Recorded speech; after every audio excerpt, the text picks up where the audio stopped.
Peace and blessings, everyone. Welcome, welcome, welcome back to another edition of the STEM Files, the voice of STEM talent in Black culture. Do we have a treat for you tonight? On tonight's episode, we chat with Aaliyah Elijah, fifth grade science teacher, as well as creator and director of the STEMland Science Foundation.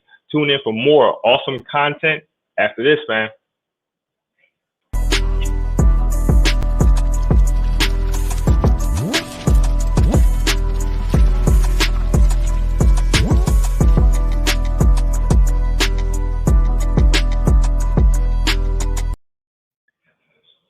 And just like that, we're back at it again. The STEM Files, where we highlight the best and brightest in science, technology, engineering, and mathematics in the Black community. I am your humble co-host, Jabril Muhammad, aka Jabrilliant Engineer. I am a civilian mechanical engineer focusing on naval ship fluid systems with a background in materials science and engineering, typically joined by my illustrious co-host, Tariq Muhammad, aka Tariq Cardiac. He is a biomedical research scientist with a background in pathobiology, which is the study of how diseases form in the heart and other tissues and things of that nature. Unfortunately, he is not with us this evening as he has something to take care of, but I am holding it down. Hopefully my energy carries us on the host side. But as I always say, family, the show isn't about us. Remember, we are live. We are live Thursday and Saturday, 6 p.m. Jabrilliant Engineer Tariq Cardiac, Facebook, STEM Files, YouTube, subscribe to STEM Files, and on Instagram. Make sure to follow us at the STEM Files for all past and current content. But we have a great woman, lovely, intelligent, dedicated to them babies, man. You know what I'm saying? Giving back to those underrepresented communities and letting them know what STEM is all about. So without further ado, I want to introduce to some and represent to others, Miss Aaliyah Elijah. What's going on, Queen? What's going on? Hello, everyone. Thank you for having me. I love it. Oh, you know it's all family. And I gotta point out something else before we go. For those who don't know, we are both residents of that 215. This is a Philly born and bred show and episode this evening, family. You know what I'm saying? And also just another quick shout out. I got mixed feelings and controversy. You know, Embiid and them boys got my man Brian last night. You know, we're not going to talk about that too much. But, you know, I got to clap it up to them, but we're going to talk about that flagrant another time. We're going to talk about that flagrant. I'm going to talk about basketball. I don't watch basketball. Nah, it's all good. The Sixers played the Lakers last night. They won by 1 point.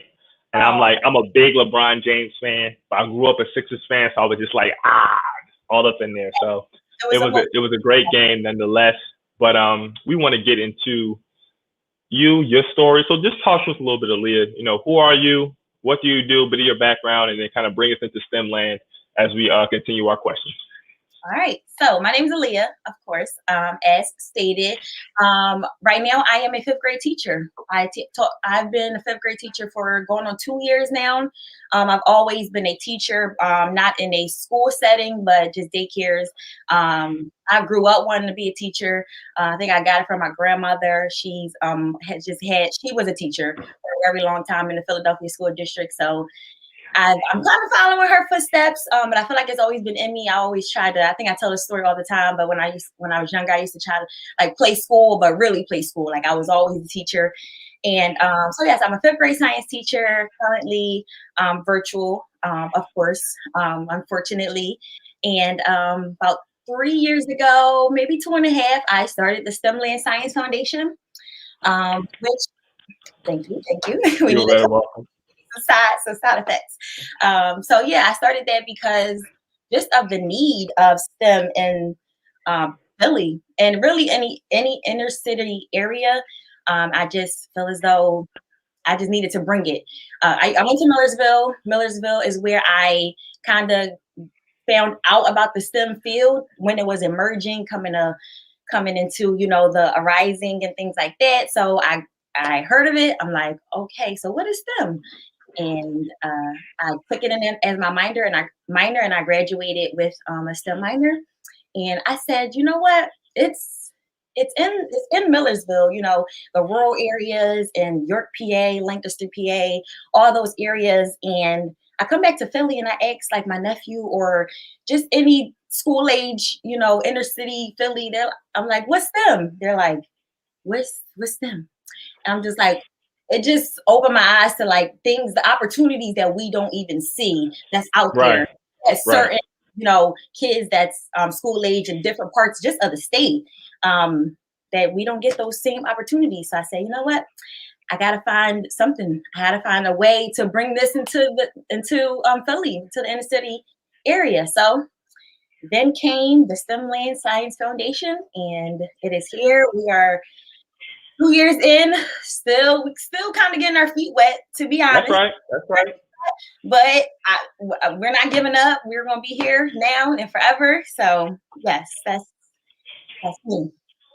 So, Aaliyah, honest, so I got so many questions, right? Like I said, so for those who don't know, this is Aaliyah's second time. This is part two. So we're kind of continuing from that first conversation. Want to revisit some old content, talk about some new things, and really kind of like pick her brain a little bit. So, as I was going through your bio and I was remembering, you mentioned a minor in STEM. And that's non-traditional, at least from my experience, right? You typically know people that will major in some aspect of the sciences, whether it be engineering, mathematics, some science, life science, traditional science, etc., and maybe do a minor in like math, a minor in this. So what really was that STEM minor? What did it consist of? Was it theoretical? Was it applied? What was some of that coursework? Just to So kind of give us a better understanding.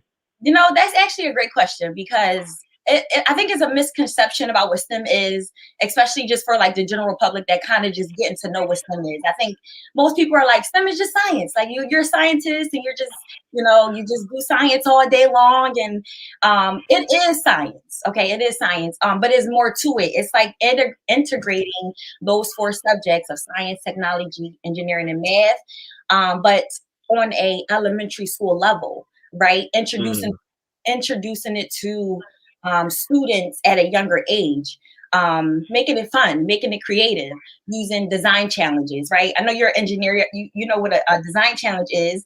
Right. And right, so it's basically having them create something, but making sure they take it step by step. They plan what they're going to do, right? They write it down, they draw it out, they come up with some possible solutions, they choose their possible solution, then they start possible solutions, and then you add the math into it, where it's like, okay, how much is all this stuff going to cost, right? And That's right.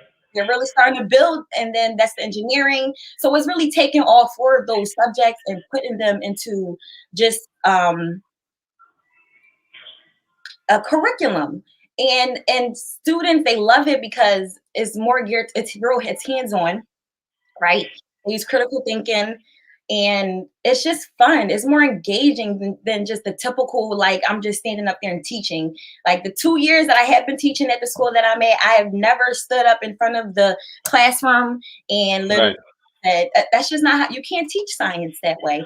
Really, any subject, some subjects you might have to use that traditional method, but I just feel like it's not the kids that we serve right now, especially this generation. Everybody's hyped up. Everybody want to do something. Everybody want to make something. So I just feel like STEM is just, that's what it is. It's more hands-on. You're creating something. You're building something, and that's what I do. And I do it on an elementary school level. Right. So what I do right now, I provide like challenges for my fifth graders. I say, okay, you're going to build an egg drop challenge. You're going to do an egg drop challenge. You're going to try to protect this egg from dropping. You're going to build something around it, and you add math to it. You add the science to it, engineering to it. They're following their process. They're just doing all this stuff, and then they love it. They record themselves doing it, and that's how I grade, and that's how I see where, like, how kids are learning science, and the questions that they have behind it. It just makes it more fun, Right.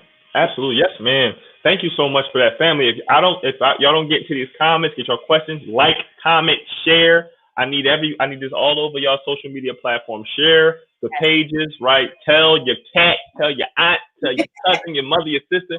Everybody should be tuning in. Sisters really giving us gems. You mentioned something so key. You talked about, how to plan, design, come up with with action. How much is this going to cost? As a engineer for the Navy, right? The broad mission is to design, deliver, and maintain ships and systems on time and on cost, among some other things, right? So, it's so interesting that you brought that up because the engineering mindset goes far beyond what we think is traditional math and science, right?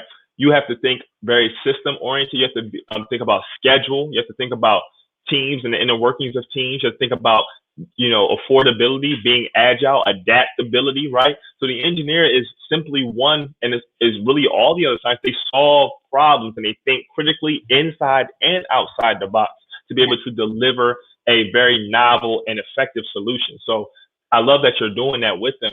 So, I want to segue into what you do in STEM land.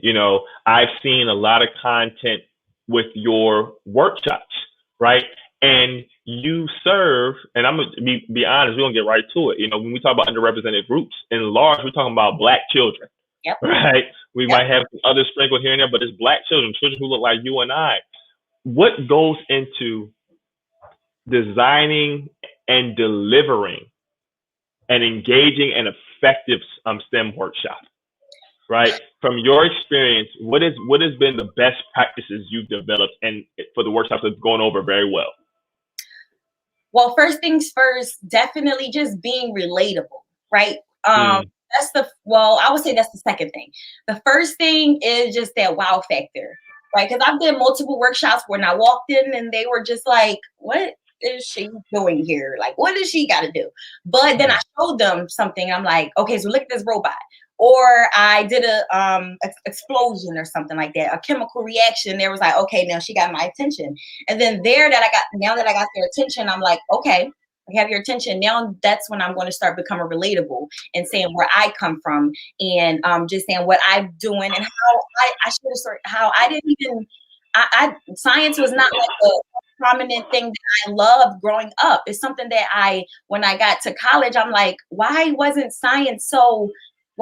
this like what? How isn't critical thinking not a major, just a major thing in schools, like learning how to critical think and how to build things and using things, just in a STEM manner. So that's what I feel like. I just feel like you gotta be relatable.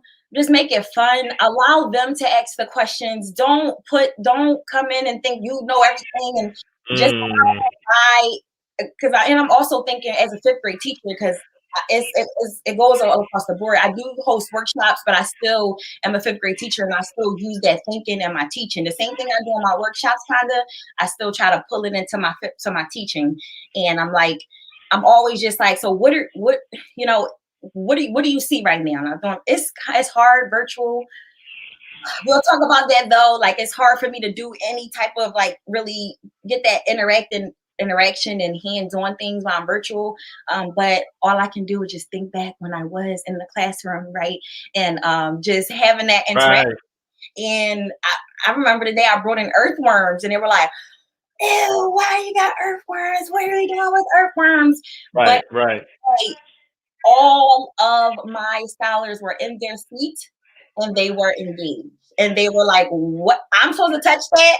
You don't have to touch it if you don't want to touch it. But we're going to look at it, examine it, and see what this earthworm is like, capable of doing. So it's just all about being engaging, being hands-on, being relatable, just, bring up TikTok. I started to make TikTok now, just finding something that they like right now. What is the generation like right now? And just try to like take it from there. Try to just be yourself. And I always let my students know, like, I don't know everything. I don't tell them my age, but I'm like, I'm not that old. I'm not that old than you guys. Like I could be your older sister. So I'm here learning with you. I always tell them, like, you don't know how much y'all teach me. The questions y'all ask me, I won't know it, but I literally go and look it up and say, okay, then I come back to them with an answer. So that's just the basics of, just an educator, really. Right. Absolutely. That was amazing. As you were talking, it brought to my mind, in the Nation of Islam, the Honorable Minister Farrakhan talks about growing up, to our households in a loving dictatorship. Mm-hmm. So, okay, you sleep here. You eat now. You want to go out? I'll let you out. Be back by this time. Why is that important? So going into these workshops and you being a facilitator and you being a fifth grade teacher, one of the things that when I was a long-term substitute teacher for seventh, eighth grade math and science at a bilingual school, I found that I, didn't clearly set the expectation of teacher student. And I think overly leaned to, I'm not that much older than you, and kind of had not a friendship vibe, but more of an older brother vibe. So I'm going to ask this question, then segue to a question from Tariq, actually.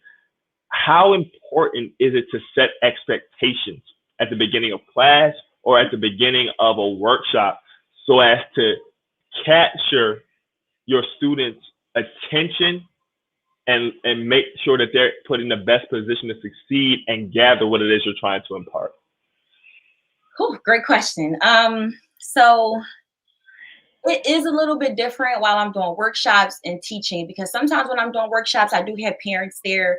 I have like different staff there coming to daycare that do help with just, management of just the children. But when I am teaching, definitely at the beginning of the year, I would say you have to set expectations. It's just, that's the one thing you have to do. Sometimes I'm not as goofy as I am at the beginning of the year than I am in the middle of the year. And so they're like, okay, we get, she had to do, she had to be a little bit serious, because honestly, they're fifth graders. They will run all over you. So with that being said, so at the beginning of the year, but honestly, you could tell, you just look at me. I'm not really a scary person. I'm not like a scary. Right. I'm like, okay, I'm not going to be goofy. I'm not going to laugh too much, because I still try to be funny, but I'm still setting as expectations as I go, especially at the beginning of the year. I'm like, we can play a game, we can have fun, but I'm still setting those expectations. That's absolutely it. And before I teach a lesson, every day before I log on, before I start a virtual class, I'm setting expectations. All right, remember the norms. Remember, we're staying on mute. Remember, if you have a question, you write it in the chat. Remember, I'm doing that every class, because even though you just never know, one day the day you don't do it is the day that it's going to be tried. So definitely, is always, because, and again, how are they going to know what to expect if you don't set expectations? So you have goals in order for them to okay, this is what I can and I cannot do, and this is what she will and will not do. And it's just the norms of the school, of the classroom. And then when I'm doing workshops, it's way more funner doing workshops though, because it's not as rigid. Yeah, it's not as, when I'm doing workshops, it's way more funner. It's way more like I have a little bit more help, so yeah. That's great. I love what you said about just, I could be your older sister, right? I'm not going to laugh for so much. I'm going to have balance, right? Like you said, how will they know what to expect lest you put it out? See, a lot of times, and I have to say this as I get to Tariq's question, I hope you see, bro, that I preface your question with this as it segues right into it. A lot of times people want to say about our children, Black children, that they can't sit still. They don't pay attention, right? They're unruly. But see, clear expectations, right? Having a certain posture when it comes to how you control your classroom, right? Children want to learn, but they also want to be captivated. Can you keep my attention? A lot of our children, you got 2, 3, 4-year-olds know how to work the iPhone and iPad, unlock the phone, relock the phone back it up, put firewalls on it. Like, I saw this young girl, she was playing the drums and she was giving me a sick like combo and everything. But it was like we sell our babies short and think that they may be too young to engage in this, or don't understand this, or are incapable of learning or doing something. But it's all about that environment. So on the topic of students and student-teacher engagement, Tariq asks, have you ever dealt with difficult students, and how did you engage with them? And difficult can mean anything from, okay, I'm in a virtual environment and I can't get this student to keep themselves off mute or keep their screen on, or this student consistently arrives late, or this student has a lot of mouth or never does their work. So a lot of different things difficult, and you can like answer it with any answer you see fit. Yeah. Yeah, it's so many different challenges that I faced within the last 2 years. Um, but I'm still here. That's number one. I'm still in the same Right. school, same grade. I've seen a lot of teachers like come and go and just come and go, and I'm just still in the same grade. So I do see that. And the first thing that I would say to that is just that some children are just very misguided, right? They come into a classroom and they don't have guidance at home. So they come into my classroom and they're like, who is this lady? Telling me what to do, telling me to sit down, telling me to be quiet. And sometimes you got to pick the battles you want to fight, right? Right. That is true. Some days I get happy that the student is in my classroom, right? Right. That's the Come start. on. Like small wins. It's just small wins. I'm like, I'm happy you're here. You want to stand the whole time? You go ahead and stand. But I'm still going to teach this class. It's just some days you just can't. You can't, because if you spend so much energy trying to get them to sit down or trying to get the one student that's just up and being disrespectful, right? You spend so Right. much energy on that, then you got a whole half an hour of instruction gone, right? Hmm. You just got to stay focused on really what the goal is. But some days are different. Like, some days you're just like, you want to give up. But some days is like, you know what? You got to pick the battles you want to choose. So Absolutely. there was a I, second part of the question, but I don't think I answered it. so it was basically, have you ever dealt with difficult students, and how did you engage with them? So you answered it. You answered it completely. You again, as you were talking, I thought about the adage or quote, "Fortune is in the follow up." See, a lot of times, I think with younger children, we put all of the onus on them. Maybe I've seen teachers. I'm a tutor. I've tutored math for several years, a number of levels, and sometimes I think teachers put all of the engagement issues on the student. But see, and we think that particularly for black children that their parents aren't going to be involved because maybe like on average black parents aren't showing up to parent teacher conferences or you don't see this. So it's like, well, this is the kind of norm, so I expect a certain thing. See, the teacher parent relationship becomes so important because that's that first line of defense. You only have them for maybe 8 or so hours a day, right? Now you have them for those same 8 hours, but with COVID, they're home for children that live with parents with the parent all the time. So the parent is seeing certain dynamics and can be your greatest ally when it comes to imparting knowledge. So what has been some of your experiences and how have you developed relationships with parents on both the, academic as well as the workshop side, if at all? Uh, as a teacher, this pandemic is it changes the teacher and parent relationship. And honestly, if we don't have one, your students' education can be non-existent. Because I say that because the only way for me to even see you or contact you is via a piece of technology, email, right? But when we was in a building, it's easier. I can see you in the schoolyard. I see your scholar every day. I'll leave a note, I let the scholar take a note home or whatever the case may be. So it was easier. Now I just feel like it's time for parents to be parents. Like that's Mm, the only thing I can really say. Um, I mean, I have parents that'll go the whole entire year without even checking in to make sure their student is good, right? But that was pre-pandemic and now. So it's just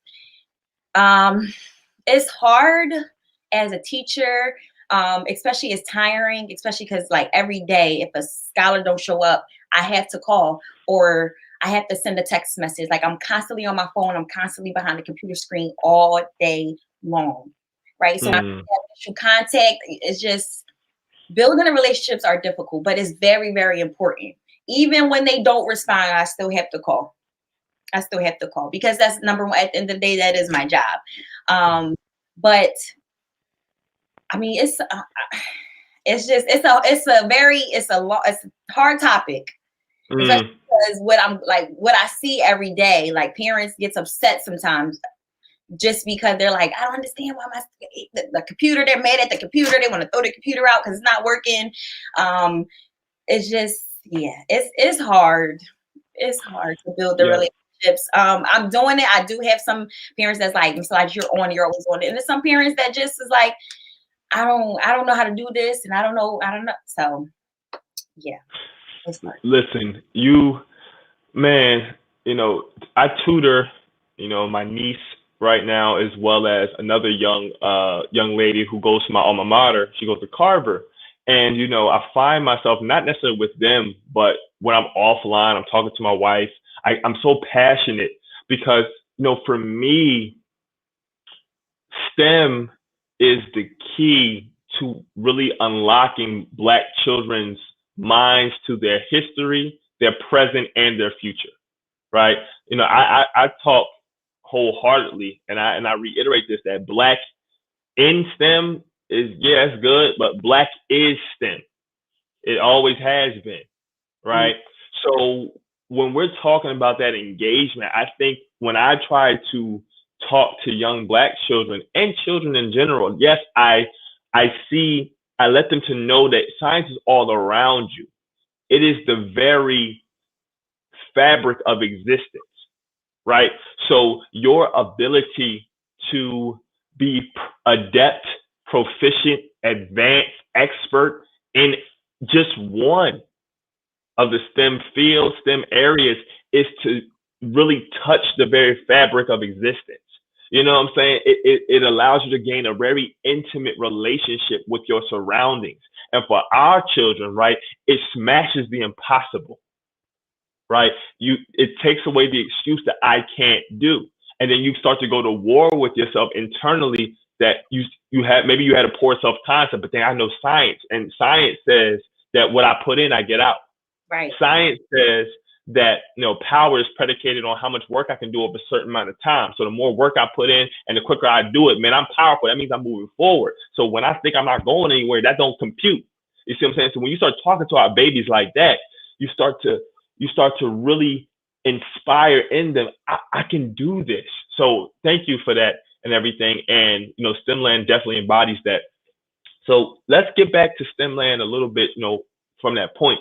So kind of walk us through how you organize your units, if you will. Like in terms of workshops, is it like, okay, this week we doing physics, this week we doing biology, this week chemistry, or how do you kind of pick and choose what demonstration you're going to do? Is it based on age group, demographic? How do you kind of go about doing that? Well, first thing first, it depends on funds. That's number one. Depending on like the funds that we have, it definitely depends on the age group. Like if a daycare contacts me, I'll ask the age group. Mostly like I love kids love like things that pop, things that go wow, things that just like, oh, that's interesting. So right now we're definitely focused more on like, I guess you call it chemistry or just like chemical reactions, things like that. I want to start doing coding, but coding is very expensive. In order to just host those coding workshops and really like not just host a coding workshop, but like host a coding workshop where they like a child will leave, really like a 5-year-old child will leave with just some basic knowledge of coding, and they can leave and say, I actually did some coding. Right. It costs some money to do that. And we haven't really put on a coding workshop. Actually, no, I'm not. We did. So it depends on age. It depends on funds. And sometimes I do ask, where are they in science? So if I'm going to a daycare, I'll ask, what have they been doing in science? Maybe I'll come and try to like, finish where they left off, or trying to take them where they're going.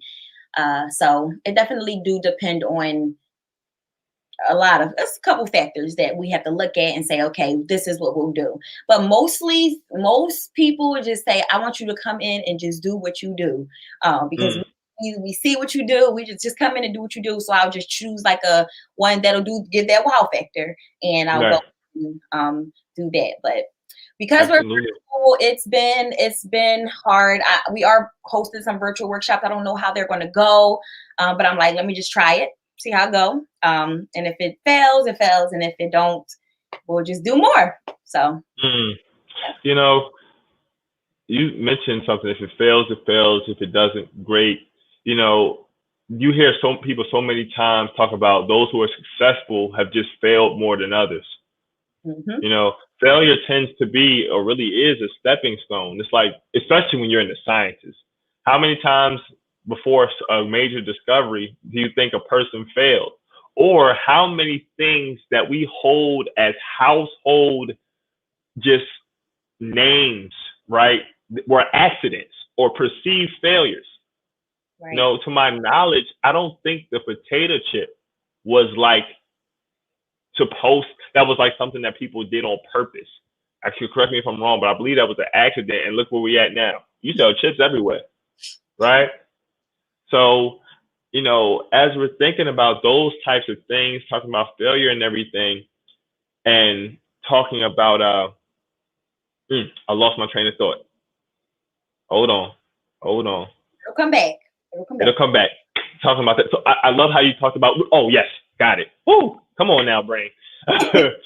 So sometimes we put so much work into something, right? Workshop, you know, a class or whatever. And believe it or not, a lot of times I just like they'll say, Jabril or Aaliyah, man, your presence was enough today. Like just them seeing a black face, you know, talking to them about science, something they don't see every day, not an entertainer, not an athlete, not that, you know, they don't have merit and have good things where they fit in, but to see a young black STEM professional, enthusiast, entrepreneur, etc., in front of their children to show them, hey, you can not only do this, you can do it well, be successful, you can make money at it, and you can affect positive, tangible change.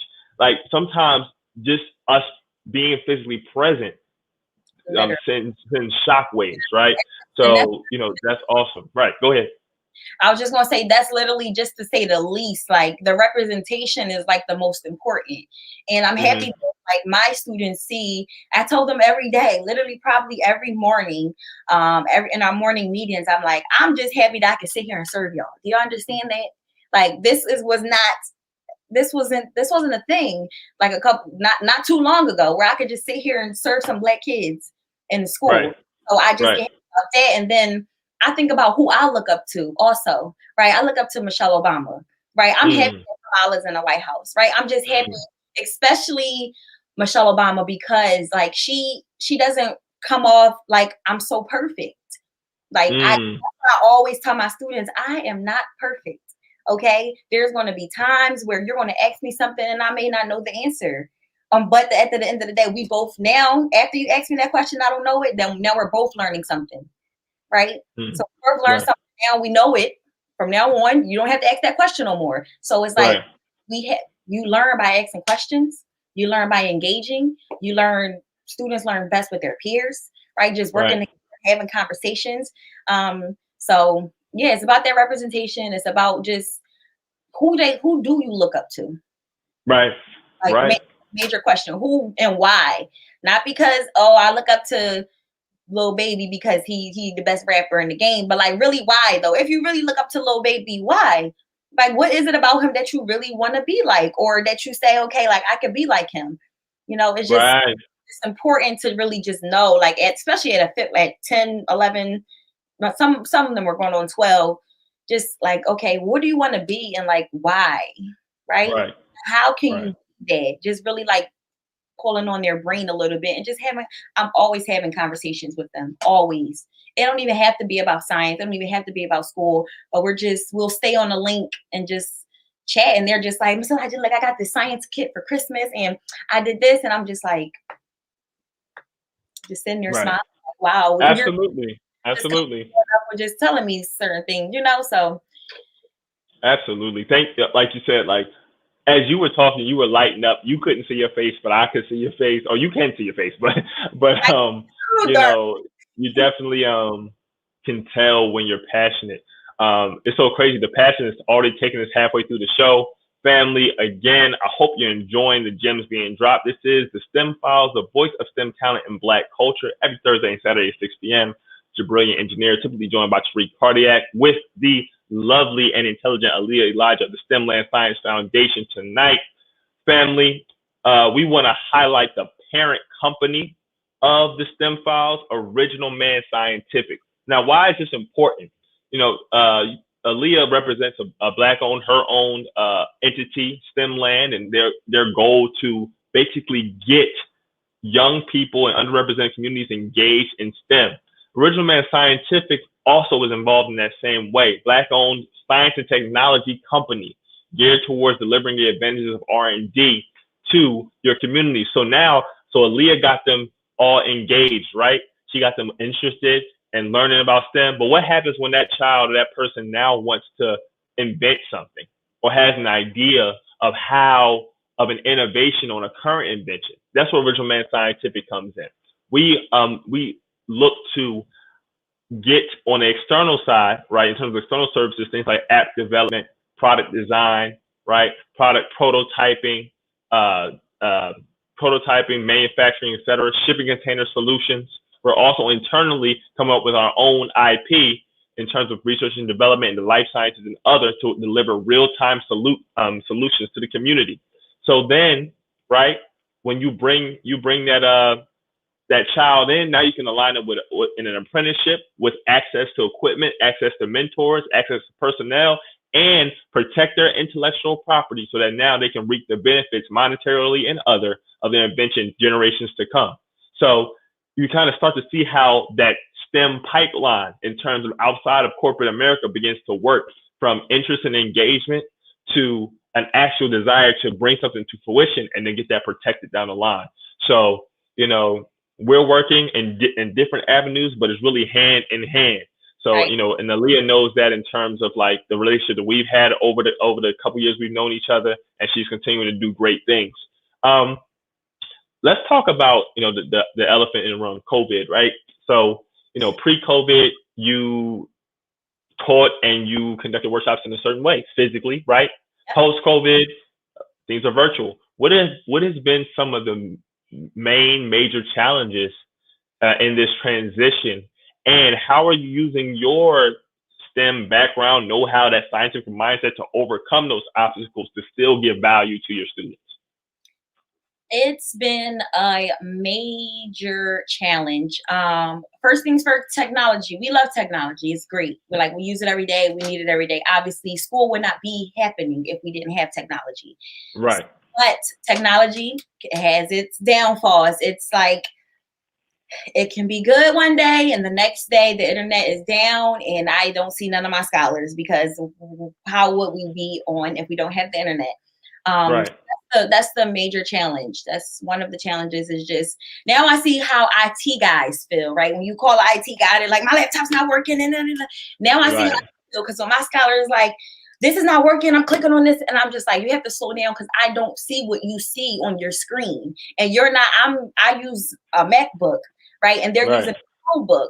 And the buttons that I see and the buttons that they see are two different buttons. So I'm like trying to guide them through, and they're like, no, I don't see that. And I'm just, it gets so frustrating. Like, I'm trying to help, and they're getting frustrated, because it's like, Miss Elijah, I don't see what you're talking about. I can't log on. So now I listen, I bow to all the IT people out there, because now I see like that's a hard job. Really, to fix somebody's issue or technology over the phone is very, very, very, hard. And my dad, he's a service guy. Like he works at the service desk at a hospital and I'm like, wow, this is what he goes through. Like every time it's a technical problem in the hospital, they call him, and he literally helps them over the phone. And I'm just like, that's a job, right? That's a job. So technology is one, and definitely just making that connection, and just bringing energy every day virtually is kind of hard, right? It's really kind of hard to put my energy through this screen and really try to connect to all 24 of my scholars every day. It gets hard. Sometimes it's draining, but I have to do it every day. I have to find some type of energy, because if I come in like, good morning, we're just going to do this today, like that's the energy they're going to give me. So I always give them the same. I have to bring energy so I can get it from them, right? Even though some days I'm literally pulling it out of them. But has to get done because I will lose them. Like they're literally in their house with their TV literally right next to them. And I see them sometimes like, you watching your TV, aren't you? I can see your eyes. It's not on me. No, Miss Elijah, I'm not. No, I'm not. I'm I'm not not. but and it's also hard because you don't know if they're paying attention. Like I can literally sit here and listen to someone talk, but can be my brain somewhere else. Somewhere else. Completely different. And it's happened multiple times where I only bring them back to me. It was like I just call their name. I don't even ask them anything. I just be like, hey. Right. And they're calling and I'm just like, come back. I know you're somewhere else, but just come back. So it is a challenge. Technology, there's always going to be a challenge trying to get the technology. Their chargers break. It's like I can't physically bring you a charger. If I could, I really would, but I have to make a phone call to them, and then it's just so many different steps with this virtual platform. And I'm still learning how to get that energy, try to get that interactive piece because I'm teaching science. So you always got to return back to that. And I love, I got to tap in on this. See, that last part of what you said, you just spoke volume. So I'm in a leadership program at my job. It's called the Next Generation Leadership Program. And we're in orientation this week. And one of the things that we've been talking about is emotional intelligence, or EQ.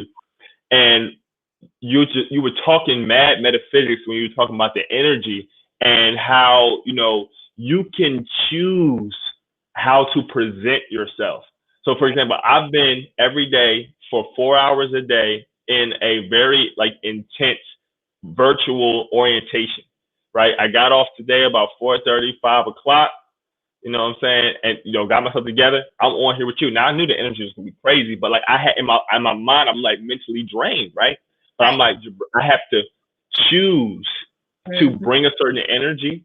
Because first off, you don't deserve anything less. I invited you. So who am I to give you a lackluster experience at my own invitation? It's disrespectful, right? And also in terms of me presenting a certain quality in terms of my platform and having pride, right?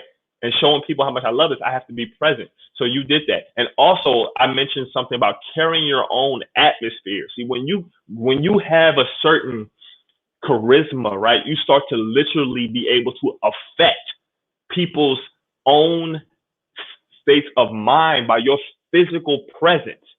That energetic relationship, person to person, as energy beings, is so key and so present. So I love what you said. You dictate the room. They said leaders should be thermostats, not thermometers. We set the temperature. We don't react to it. So you set the temperature of your classroom. You set the temperature of your workshops, and people respond. Ergo, why you've gotten the success that you have, right? Yep. So I'm so glad you mentioned that, Aaliyah. Because that's exactly why I did all of this behind me that you see, because I just realized that I just want them to see. Well, number one, I wanted to feel like I'm in a classroom. I wanted to feel like, okay, I have something, like I'm ready to teach, like I'm still a teacher. And then I wanted them to say, oh, wow, Miss Elijah, look at your background. Like, yes, so I'm serious. We're here. I want them to know, just have that feeling of just still kind of being in the classroom, even though we're not, but I just still wanted to feel like it, Absolutely. Right. You got to create the environment. Yeah, just absolutely. The environment. Yep. So as we get into these last 15 minutes, I want to talk about, you as a person working in the nonprofit sector, owning your own entity, and also your goals and aspirations for STEMland in the next, 3 to 5 years. What does STEMland look like? What do you feel like you need to get to that next level? What are you looking for in terms of assistance? I'm talking resources, I'm talking personnel, I'm talking real estate. What does that look like to you? How can those who are interested help you achieve that? Well, first things first, a nonprofit does not run without funds. Right. So right now, I'm definitely, while putting on the STEM workshops, and I'll talk about that in a second, I'm definitely just trying to sit down and really just apply for any grant, right, that is out there. I'm trying to. I just had a couple people from my team go to I think it was Youth Philadelphia. They're doing grants right now. So I had my team sitting on their open. They had like an open house, asking all the questions, like if you need any help, like with the application and all that good stuff. So I'm just trying to find any and every application, any and every grant, anybody that wants to donate. I'm trying to, get STEMland name out there, but not just to get a donation, but just to also show people the need for it and show people why they should donate, right? Because I don't just be like, oh, why she asking me for my money? It's for a cause. It's for a great, and it's only going to help our kids build a very good future. Especially because we're in the middle of a pandemic, and I do understand that that's kind of hard to do that. But besides the grant writing, that's what we're getting into right now, trying to get some funds, find some funds. We are also hosting virtual STEM workshops. I'm very, very excited about it. It's literally, you can just come, you can watch us do a demonstration. Our first workshop is chemical reactions, of course, my favorite. Second workshop is magnetic slime. And then our third workshop is the milk glue. You just come in Saturday morning, you can watch, or you can go grab the supplies. All the supplies is on once you register, you get the supplies list. Go grab the supplies. You can literally get them from like a supermarket, all the supplies. And you can do it with us. So we'll walk you through it. You can do it with us, or you can just come and watch and just have some fun. We're going to do a raffle. So everybody that do join, your name will be put into a raffle. And at the end of the workshop, we're going to choose 3 winners to give gift cards to. And yes, I'm just excited about that. I don't know how it's going to go because we're virtual. And again, it's hard to, bring that. But I'm going to bring the energy. I'm going to try to, get some sign-ups for our next workshop. And I'm excited about that. So I'm very excited about that. Hopefully by the time we can have like more reoccurring face-to-face workshops. I feel like right now we can't really do much, especially because schools are closed. But we are still offering virtual STEM workshops. If any daycares, organizations, schools want to book us, you just go to our website and you can sign up for a workshop, and we will gladly come and do one. So. Awesome. So give us, can people donate to the effort, and where can they donate at? And then where's the website so that they can see that as well? So our website is stemlandscience.org. You can donate right on the website. As soon as you click on the website, there's a donate button. You can make a donation there. You can also purchase a shirt. If you purchase a shirt, the donation you made a donation, but you also get a shirt with it. So you can either do just a regular donation, go ahead and click on the donate button, or you can go to our store, which is on our website also, purchase some shirts, get some for the whole entire family, and you can make a donation while also getting a cool shirt. Isn't it so cute? I love it. It look like it's quality too. Like I don't know that. What's the thread count on that? Thread count. I have to say this. I have an aversion to white hoodies and long sleeves. I love them. They look amazing, but I'm so afraid to purchase them. Yeah. I'm not clumsy. I just feel like after the first time I wear it, it's not going to look the same. And I like fashion, and I done seen some lit stuff, and I be crying because I want it, but I cannot bring myself to buy it. No, well, I agree. I'm very, very clumsy, so I try to stay away from white stuff. These shirts, to be honest, like easy, wash it. Because honestly, it was a couple stains on the shirt or just whatever. So I'm trying to tell you, they're very, very, very good quality. And they last long. They definitely do last long. But I do agree with you with the white stuff. I don't wear white shoes, especially white shoes, because I can go through a pair of shoes in seconds. So yeah, I agree. Absolutely. So I got a few questions from my father-in-law, Brother Sylvester, so I'm going to take your time. So he asked, do you have your own school? And I guess follow up that, if not, what school do you teach at? I don't have my own school. That's one of the goals. I definitely want a STEMland Academy in the future. Okay, once we get those funds, I promise we are not stopping until we get there. So in the makings. Look out for it. I work at Global Leadership Academy Southwest campus. So there's two different Mm-hmm. campuses. And I work is at 52nd and Pine. Oh, you said global leadership? Yeah. Oh, out West Philly. Yes. Okay, Yes. it's so crazy because when I was working for charter school services, I had the pleasure of going there. It's interesting school. They still got the black man who's the principal. Yes, absolutely. Okay. Everybody's black. Okay, and I love that school definitely. Oh, It was black. definitely a cool experience being there. Yep. Okay. So The then, go principal, ahead. everybody's black.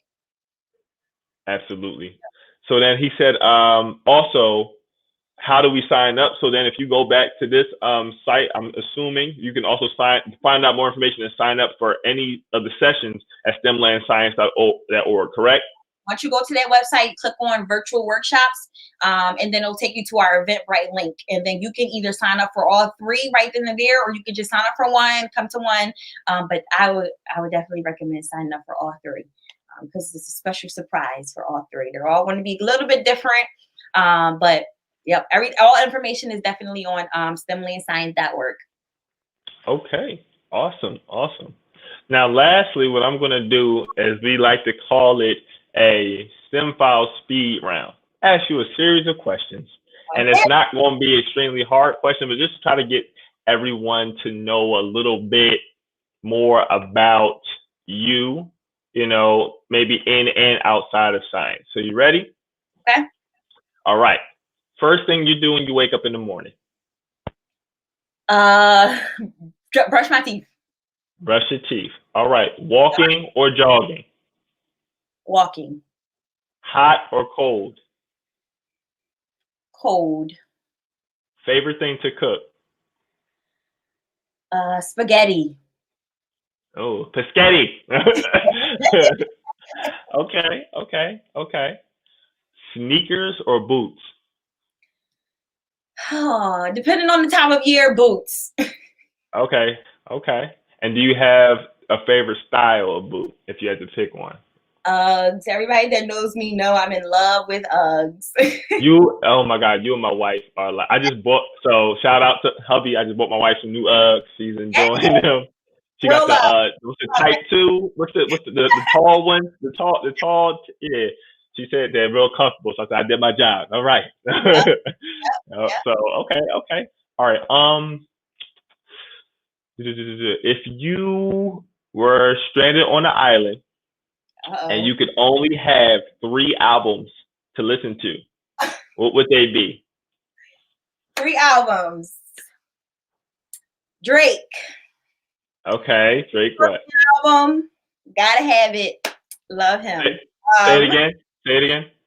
Drake. Yeah, I can hear you. Okay. Yeah. Drake. Mm-hmm. Scorpion.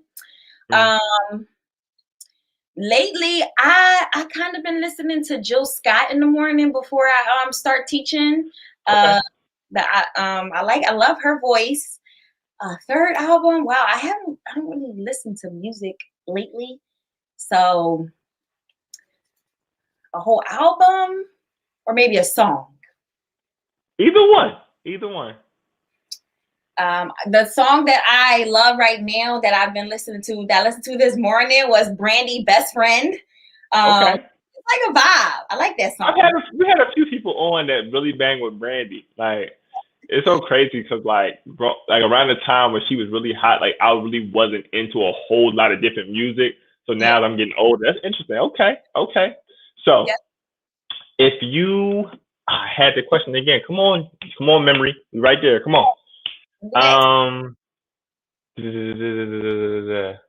Oh yes. What one thing that most people don't know about you, like a fun fact?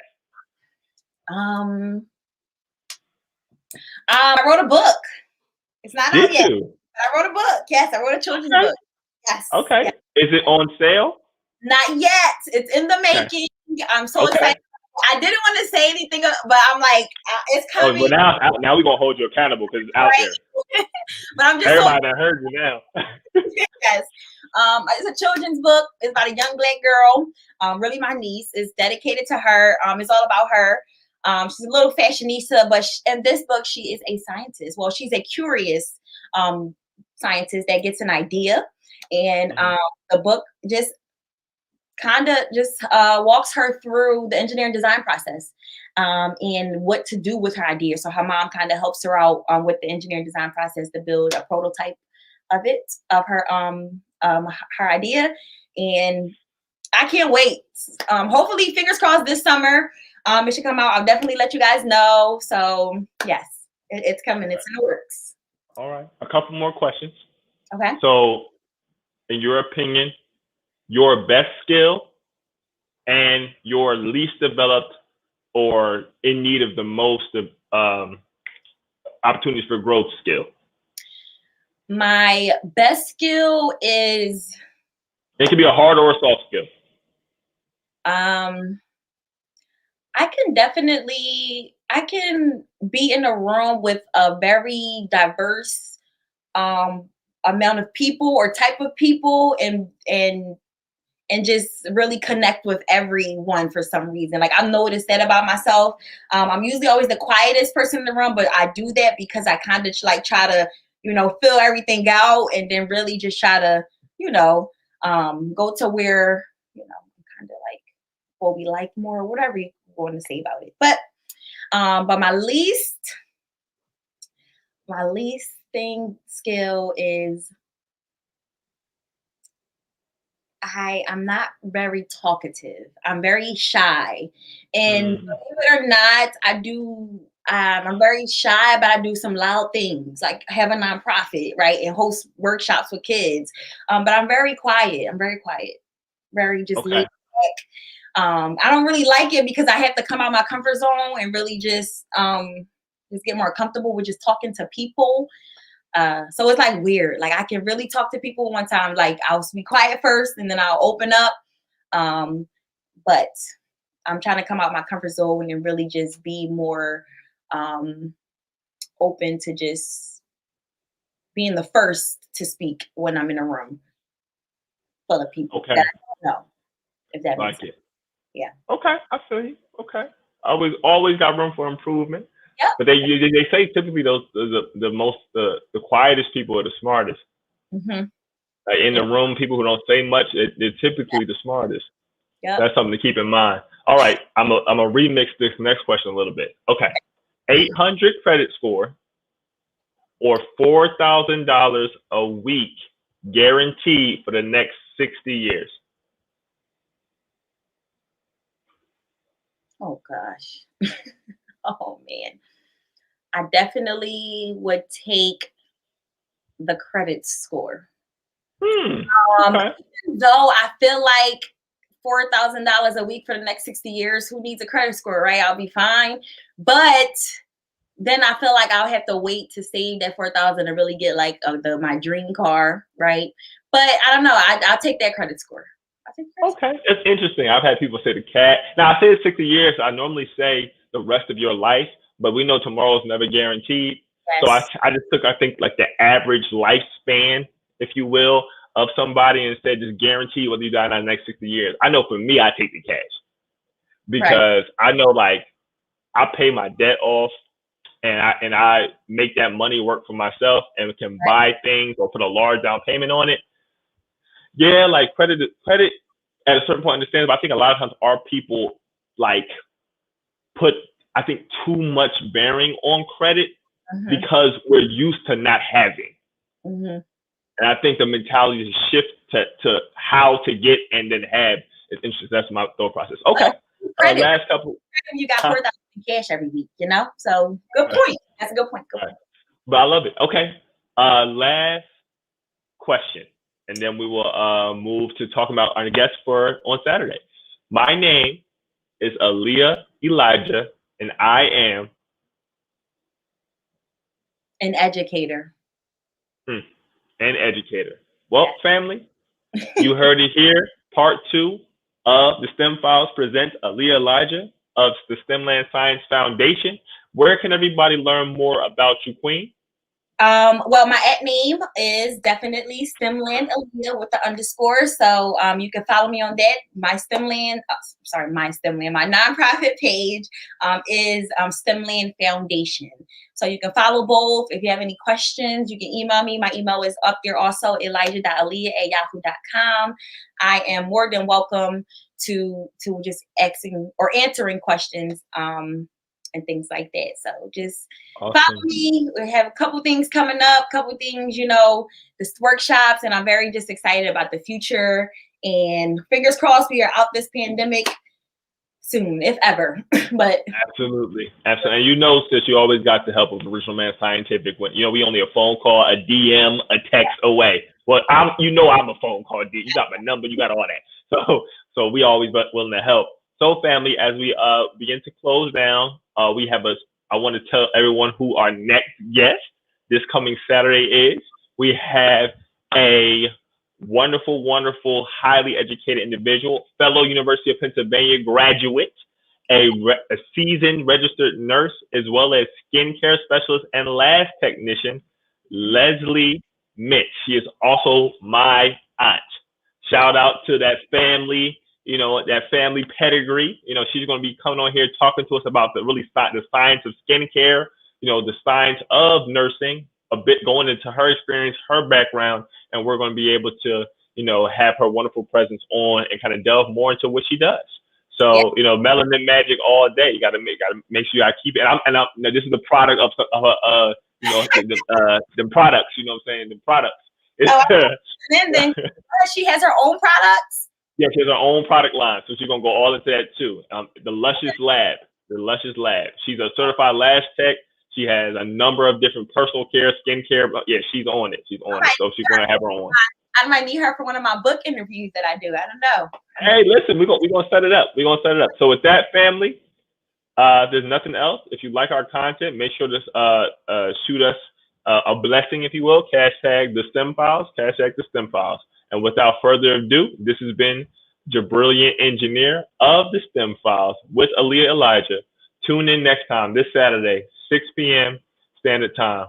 Without further ado, we're done, family. Peace. Peace.